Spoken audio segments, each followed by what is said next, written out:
no longer burdened with having to establish origins or anything of that like. The heroes in the half shell are back in Teenage Mutant Ninja Turtles Out of the Shadows. And thankfully, they're actually quite good. This is probably the best Turtles movie since the original two Turtles and Turtles 2 Secret of the Ooze, even though despite the two of them are totally different. One is, the original is much darker, and the second one is more of a family-friendly kind of adventure, which I still kind of dug. And Out of the Shadows very much has much in common with that, but succeeds on so many levels that the second film just kind of missed. We have a new director, Dave Green, who last did Earth to Echo, and returning to write are Josh Applebaum and Andre Nemec, who put together a solid story in a film that is very much feels like a live-action adaptation of the cartoon series.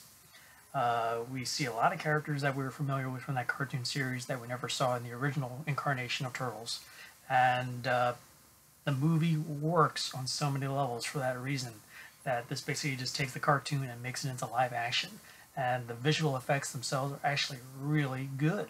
I mean, there were complaints back in for the reboot of Turtles that they look too CGI, and we all missed the practical actual suits from the 1990 version. But this one, it's the visual effects are really good, that you really buy into it, and you totally forget you're mostly looking at a CGI character, and you totally buy into the characters themselves, because this time the Turtles feel like the Turtles that we all knew and love. In the original, well, not in the original, but in the reboot, the one moment that I really felt like these are the Turtles was that in the elevator. That one moment out of that entire 2-hour movie, I felt the Turtles in that moment. And finally, that is what we get in this 2-hour adventure, where basically in this one, the Turtles are hiding in the shadows after the events of the previous one, saving New York. They can't come out to take credit for it, and they find interesting ways to get around to be in the city. And in this one, they have to stop Shredder, who is teaming up with a being from another dimension. What was his name? Krang, Commander Krang, who we saw in the animated series as well as the video game. And basically, the two of them together are plotting world domination, and the only people or things that stand in the way are the Turtles. Now, of course, Shredder does not want to be stopped and be burdened by dealing with the Turtles, so he decides to put together his own army, and the first two people to step forward, well, more like involuntarily volunteer for the job, are Rocksteady and Bebop. Yes, we finally do see Rocksteady and Bebop in this one, and they do not disappoint. Like I said, this is just like the cartoon. These guys talk and behave and are just like silly. And there we have it.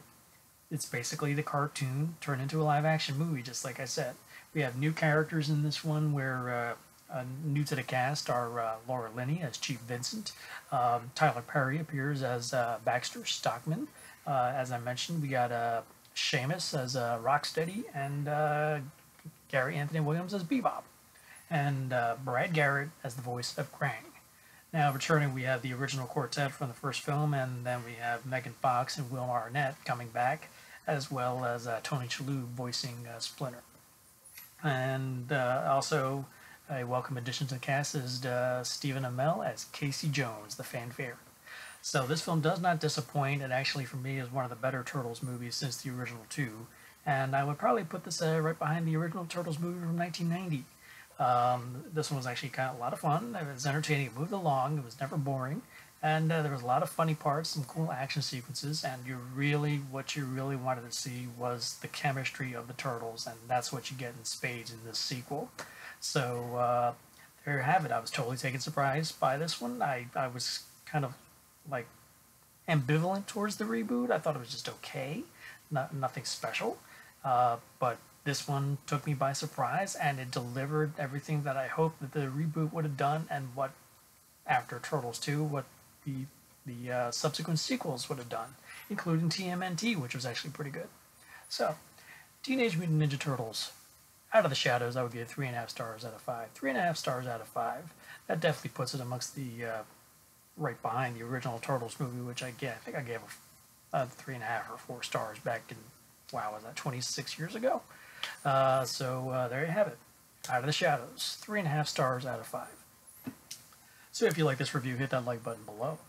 Were you looking forward to the new Turtles movie? Were you a fan of the previous Turtles movie?